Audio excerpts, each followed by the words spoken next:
Hi folks, this is International Master John Watson, and this is Game of the Day, and it comes from the first round of the 9th Bilbao Masters Final chess tournament, which is a six-player tournament. It features world champion Magnus Carlsen, his challenger Sergei Karjakin, and several other super grandmasters, including, well, in fact, Wesley So, Hikaru Nakamura, and Giri, some of the very top players of the world. And as a special extra player, the sixth player is 17-year-old Grandmaster Wei Yi, who is in one of his first tournaments, and many people think he's going to be a future World Championship challenger.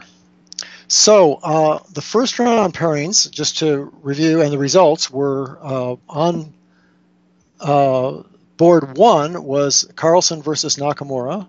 And I'm going to show that game, so I won't tell you what happened there.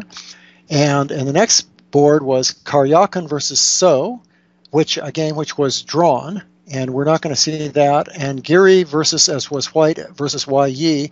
That game was also drawn, but it was very interesting, especially at the end. So I'm going to show you a little clip from that game. But the game of the day, by far, for several reasons, was the game Magnus Carlsen versus Hikaru Nakamura, which you have before you. So let me show you that game.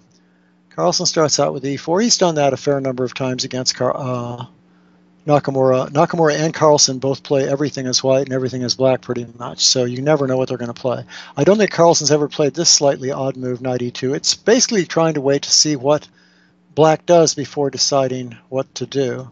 And just to show you why that is, Hikaru's aiming for something where if white plays this move, he can get into his normal open Sicilian Najdorf as black. This is called the Najdorf variation.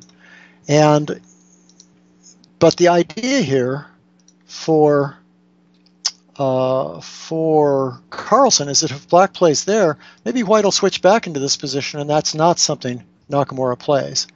So it's kind of a move order issue. The other thing you can do with knight e2 is prepare to play a closed Sicilian with this move and this move and this move. It's called a closed Sicilian, and so that could happen still. It's very flexible, knight e2. But Hikaru sticks with his plan, which is to play here, so that if d4 he can get his normal position. And Carlsen plays here, still waiting and trying to see what will happen. For example, if black played here now, white might very well play here. And once again, we haven't gotten Hikaru's favorite Sicilian defense.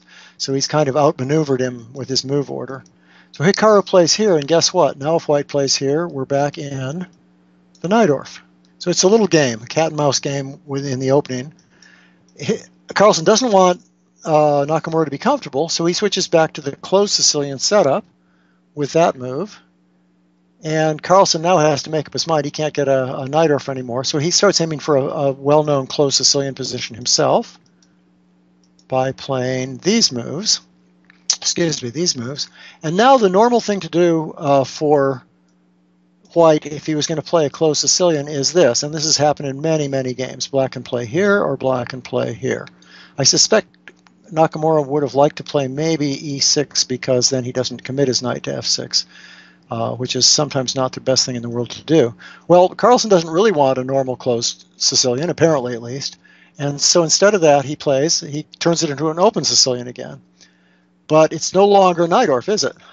What it is now is it's a dragon variation. That's a dragon variation. Let's just make another move here. Where white has played normal moves, but he's played g3. And there is a variation called g3 in the dragon. And there have been some very, very good players that have played it. And normally this knight is already here on c6 in the dragon. Whereas here he's played the move a6. So Carlsen's going to try and take advantage of the slight difference between those moves. And it's a fairly unique position.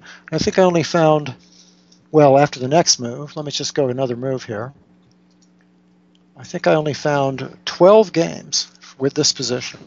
So that's kind of amazing already. We're down to a very unique kind of position. Now, white can play a number of other plans there, but I don't think that's really worth going into at this point. So black plays this move. Now, it looks like knight c6. What white's doing is he's stopping this move, b5, which is a natural Sicilian move because of e5 attacking the knight and attacking the rook.